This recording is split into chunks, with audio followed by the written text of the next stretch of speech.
1시 30분 지나고 있고요. 상황실로 넘어가 보겠습니다.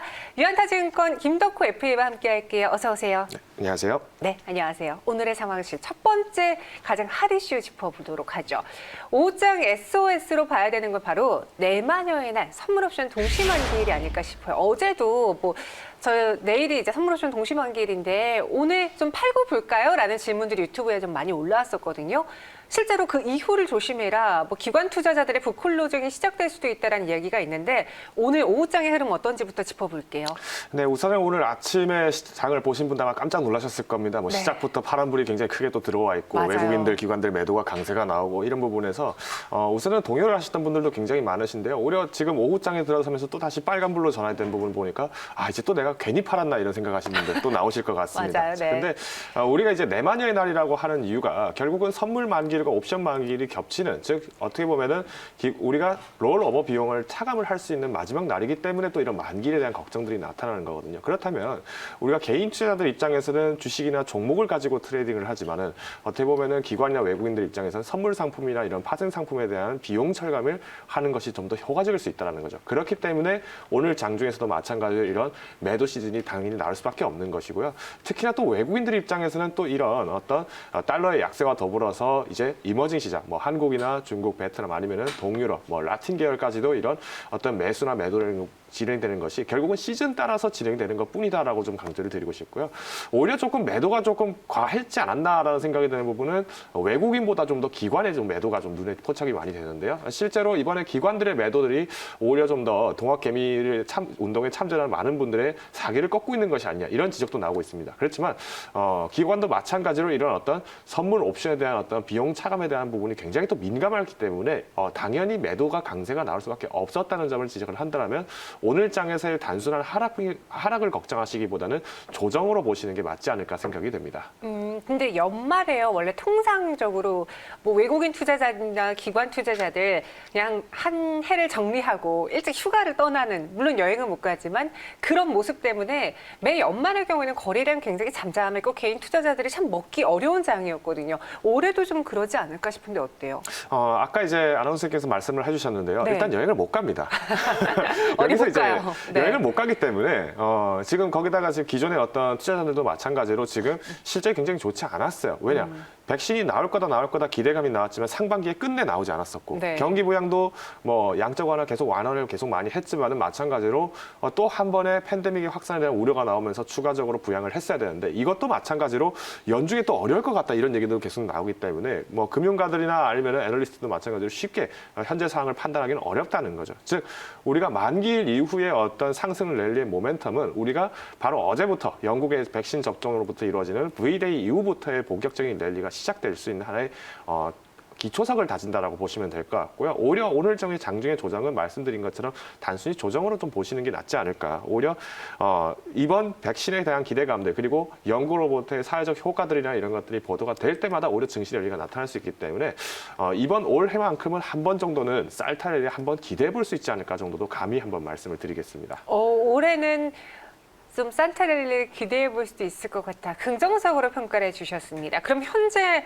이제 올해도 남지 얼마 안 남았잖아요. 한 달이 채 남지 않았는데 어떤 전략으로 연말까지 버텨볼까요? 네, 우선은 산타랠리 말씀을 드렸는데요. 산타가 우리나라 들어오려고 해도 14일 동안 격리를 해야 될 것 같습니다. 코로나가 쉽게 끝나지는 않는 상황인데요. 네. 그럼에도 불구하고 저희가 눈여겨봐야 될 섹터들이 또 여전히 많이 있습니다. 일단 기존의 CMO라든가 바이오는 말 그대로 백신이 출현할 때까지 계속 기다릴 수밖에 없다는 점을 좀 강조를 드리고 싶고요. 특히 최근 들어서 강세가 나오고 있는 반도체, IT 섹터 아니면 5G 섹터 이런 부분들이 강세가 나오는 원인은 결국은 이제 백신이 점점 가시화가 되고 있기 때문에 또 접종이 시작되고 있기 때문에 이제는 경기가 회복이 될 것이다라는 어떤 기대감이 같이 한번 이런 또 주가가 나타나는 거예요. 그러면 기존에 우리가 IT나 반도체는 사실상 언택트라는 초점 때문에 주가가 올랐지만은 이제는 실제로 반도체 가격이라든가 수급에 대한 안정화가 이루어지면서 시장 자체에 대한 점유율 해석으로 보시면 될 것 같고요. 민감주가 올라가는 것은 앞서서 설명드린 것처럼 백신의 기대감들이 나오기 때문에 여기서 강세가 나온다 보시면 되기 때문에 현재 포트폴리오에서 특정 섹터에 대해서 과중하게 편중을 시키시기보다는 이제는 투트랙 전략으로 가져가시는 게 맞지 않을까 요약을 드리겠습니다. 네, IT 그린 에너지와 경기 민감주 투트랙 전략으로 가져가 보자 이야기해 주셨습니다. 이어서 두 번째 상황실로 넘어가 볼게요. 지금부터는 종목 이야기인데요. 오늘 강한 한국전력입니다. 연료비 연동제에 대한 기대 때문에 상승을 보여주고 있어요. 실제로 연료비 연동제를 한다면 한국전력의 수익성이 개선될 것이라는 분석이 나온 건데 이 연료비 연동제가 뭔지 왜 거론되고 있는지부터 짚어볼까요? 네, 우선은 연료비 연동제가 쉽게 말씀드리면은 우리가 특히 연료, 즉 석유 에너지, 화력 에너지와 관련된 부분에 좀 연관이 있습니다. 석유값 올라갔는데 전기세는 그대로 낸다. 이 말은 뒤집어서 얘기하면 한국전력만 손해 보는 장사하고 있다는 부분이거든요. 그러다 보니까 사실 주가도 굉장히 평가가 떨어질 수밖에 없던 것이 지난 2017년부터 넘어서면서 한국전력이 계속 영업이익에 대한 손실 부분들을 제대로 충당하지 못했던 부분이 이런 원유 에너지 가격입니다. 그렇기 때문에 우리가 최근 들어서 신재생 에너지에 대한 부분들 언급을 굉장히 많이 하면서 균등화 발전 원가 비용이라고 해서 우리가 쉽게 말하면 발전소 하나 세웠을 때 거기서 전력 뽑아내고 이것이 실제로 소비자들한테 다가가기까지의 그 총 비용을 줄이는 것이 중요하다. 이런 얘기를 굉장히 많이 했는데 정작 훨씬 더 많은 비중을 갖고 있었던 화력 부분에 대해서는 수수방관하고 있었다는 거죠. 오히려 한다 얘기를 했지만 한다 상습범처럼 그냥 계속 미루기만 하다 보니까 사실상 한국전력에 대해서 너무 뒤늦게 지금에서라도 이슈가 나올 수밖에 없었다는 점이 아쉬움이 나타나는 상황입니다. 그럼에도 불구하고 여전히 지금 연료비 연동제에 대해서 그러면 그린 에너지에 대한 부분들이 가속화가 되고 있는데 이걸 아직도 안 한다면 어떤 문제가 발생하느냐. 지금 GDP 30위 이내에 들어가는 어떤 강대국들 기준으로 봤을 때 유일하게 연료비 연동제를 채택하지 않은 나라 중 하나가 바로 한국입니다. 다른 나라들도 채택하지 않은 나라들도 있지만 이 나라들 같은 경우에는 아예 원유가 나온다든지 아니면 수력 발전 비용이 수력 발전에 대한 비중이 훨씬 높기 때문에 굳이 연료 걱정 안 한다는 겁니다. 그렇기 때문에 우리가 봐야 될 건 한국전력 우리가 뭐 텍사스 중진유라든가 이런 브렌트유라든가 이런 원유 가격에 따라서 한국전력 주가가 또 출렁이는 게 계속 여파가 컸다면은 이제는 한번 돌이켜 볼 때가 되지 않았나라고 말씀을 드리겠습니다. 네, 한국전력 그래서 연료비 연동제가 필요하고 거론되고 있는 거다 이야기해 주셨고요. 여전히 차트를 보면은 다른 종목들에 비해 너무나도 안 갔고요. 바닥권을 뚫어내지 못하고 있는 한국전력입니다. 앞서 그런 이야기 했잖아요. 경기 민감주도 투트랙 전략으로 가져가 보자. 혹시 그 안에 한국전력은 될 수 있을까요? 앞으로 기대감을 가져가 봐도 괜찮을지 가격 전략 제시해 주세요. 네, 우선은 잠깐 말씀을 드렸습니다만 한국전력에 대해서 평가를 하시기 전에는 반드시 원유 가격에 대한 추이도 한번 살펴보셔야 되는데요. 우선은 제가 WTI 가격을 잠깐 띄워놨습니다. 보시다시피 코로나 사태 이후에 팬데믹이 터지고 나서 차츰 40달러 선에서 겨우 머물던 원유 가격이 이제는 45달러, 50달러 선으로 점점 올라가려는 추이가 나타나고 있는데요. 바로 이 11월부터 해서 백신이 실제로 연내 접종이 가능하다는 기대감이 나오면서 원유에 대한 수요 부분들, 즉 우리가 산업유에 대한 부분들의 수요가 늘어나면서 유가 가격이 상승을 하게 된 겁니다. 그러면 이제부터 한국전력은 어떻게 보셔야 되느냐? 앞서서 말씀드린 것처럼 결국엔 연료비 연동제가 연중 내에 빠르게 적용이 된다면 오히려 주가는 더 빠르게 회복이 되겠죠. 하지만 지금 백신이 출해가 되고 있고 유가 가격이 계속 상승을 하고 있는데 아직도 연료비 연동제가 계속 빠르게 채택이 되지 못한다. 또 회계년도 넘기고 내년에 된다, 이듬해 된다. 이렇게 되는 순간에 주가 계속 바닥칩니다. 그래서 우선은 제가 목표 가격을 3만 원을 제한을 드릴 텐데요. 이 3만 원 제한 드릴 원인은 초점은 한 가지입니다. 연중에 연료비 연동제가 채택이 된다. 저는 3만 원까지도 충분하게 한번 돌이켜볼 수 있다 말씀을 드리겠고요. 손절 가격은 22,000원으로 오늘장의 이슈 그대로 반납하신다고 보시면 되겠습니다. 네. 연료비 연동제 채택 여부가 가장 중요하다. 목표 주가 3만 원 제시해 드렸고요. 이어서 세 번째 상황실로 넘어가 보겠습니다. 이번에는 어떤 종목인지 한번 확인해 볼게요. 또 1시 30분에 대웅제약의 흐름을 보겠습니다. 사실 이 뉴스는요. 어제 나온 뉴스예요. 그런데 어제부터 반응이 나오고 오늘도 장 초반에 갭상승을 보였습니다. 이 호이스타정이 코로나 경증 환자 치료에서 효과를 확인했다는 뉴스를 봤는데 조금 자세하게 설명해 주세요. 네, 우선은 이제 코로나19에 대해서 기존의 중증 환자에 대한 치료제들이나 이런 부분들이 많이 나왔지 않습니까? 네. 뭐 렘데시비르라든가 아니면은 이런 많은 회사들이 사실은 중증 환자에 초점이 맞춰졌다면 이번에 대웅제약에서 얘기를 하고 있는 호이스타정 같은 경우 경증 환자에서 성과가 있었다는 부분 좀 말씀드릴 수 있을 것 같습니다. 기존에 우리가 경증 환자들에 대해서 처방을 했던 제품이 있는데요. 바로 경증 환자에 대해서 제시했던 칼레트라정 이 제품 같은 경우도 마찬가지로 염증이나 발열 효과에 대해서 좀 더 성과가 있었다는 부분을 말씀드릴 수 있을 것 같은데 이번에 대웅제약이 실제로 대조군을 사용했던 게 앞서서 말씀드렸던 호이스타정이랑 그다음에 칼레트라정에 대한 대조군을 실제로 연구 결과를 했습니다. 이번에 이제 지난 8월, 9월에 대한 성과 부분이 발표가 됐는데 오히려 칼레트라정보다 훨씬 더 염증이라든가 아니면 발열 효과가 훨씬 더 높았다라는 부분이 강조가 되면서 아무래도 대웅제약에 대한 주가들이 어제와 오늘 또 이렇게 또 강세가 나타나지 않았나 요약을 드리겠습니다. 네, 대웅제약을 볼게요. 오늘 19% 넘는 급등을 보였습니다.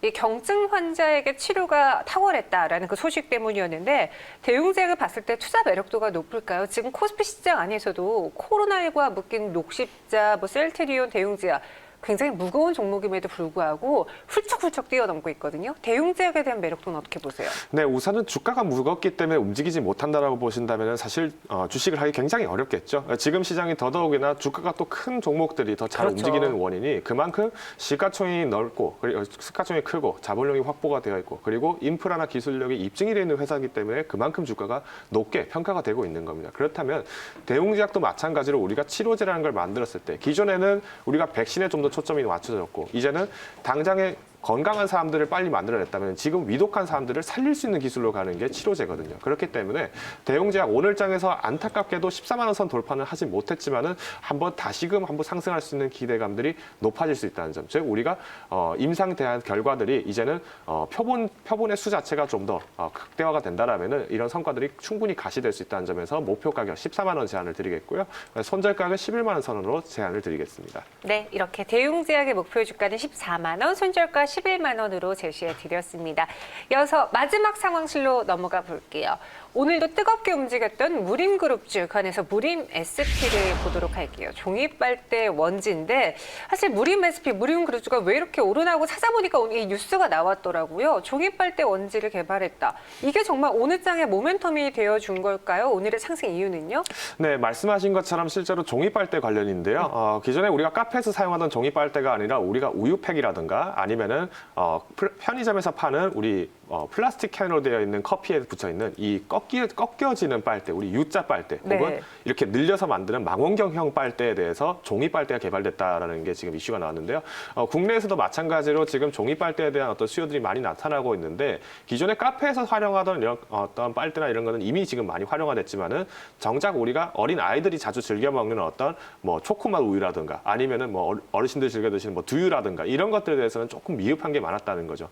자, 그러면 이제부터 조금 보셔야 될 거는 뭐 두유, 커피 이런 것뿐만 아니라 이제는 우리가 팩으로 담겨 있는 뭐 홍삼팩이라든가 이런 것도 이제는 종이 빨대로 먹게 되는 날이 좀 더 다가올 수 있다라는 기대감을 봤을 때는 무림 SP도 마찬가지로 이런 이슈에 따라서 주가 상승이 좀 더 두드러졌다라고 말씀을 드릴 수 있을 것 같습니다. 네, 최근에 제지주들의 관심이 뜨거웠잖아요. 우리가 이제 가장 이제 귀에 딱지가 않도록 들었던 게 그렇죠. 골판지, 택배 대란 때문에 골판지였고 그 외에는 백판지가 오히려 수익성은 좋았다라는 뉴스도 봤고 그럼 원지, 제지 뭐 다양하게 있는데 이 무림그룹주는 그 안에서 어떤 사업을 가장 주력으로 하고 있는지 지금 또 우리가 제지주를 포인트를 받아볼 때 백판지를 볼까요? 골판지를 볼까요? 그냥 제지를 볼까요?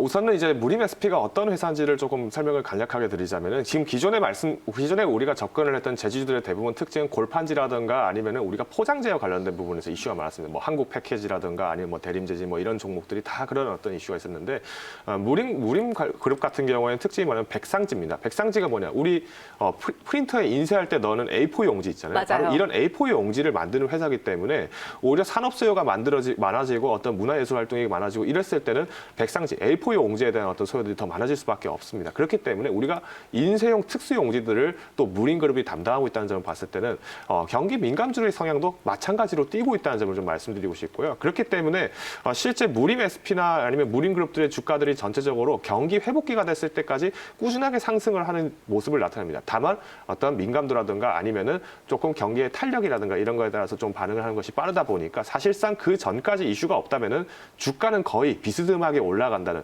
주가 매력은 조금 떨어졌던 게 특징입니다. 그래서 이제부터 좀 보실 때 무림 SP 같은 경우에 매출 부분들이 이런 빨대 부분들이 좀 사소하게 느껴질 수 있지만은 오히려 파이프라인이 또 한 가지 확장이 되었다라고 보신다면은 기대할 수 있는 부분들도 적지는 않다라고 말씀을 드리겠습니다. 네, 그럼 무림그룹주, 그 안에서 무림 SP 가격 전략 세워볼게요. 현재 구간에서도 한 15% 안팎의 급등 보여주고 있는데요.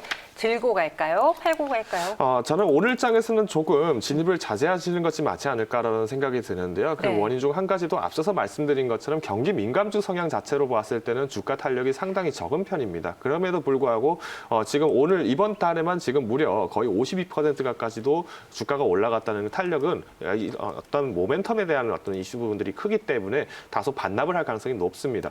주봉이나 일봉으로 본다 하더라도 사실은 이번 한 주가 즉 어제 오늘의 이슈들이 어떻게 보면 주가를 만드는 부분이 있기 때문에 조금 조정 이후에 진입하시는 것을 추천을 드리겠고요. 손절 가격은 3,000원으로 제한을 드리겠습니다. 네. 무림 SP 지금 들어가시는 거는 자제하자 의견 주셨고요. 손절 가격 3,000원 제시해 드렸습니다. 오늘 4가지의 상황 짚어봤고요. 김덕호 FA 여기서 인사드릴게요. 오늘 자세한 설명 고맙습니다. 감사합니다.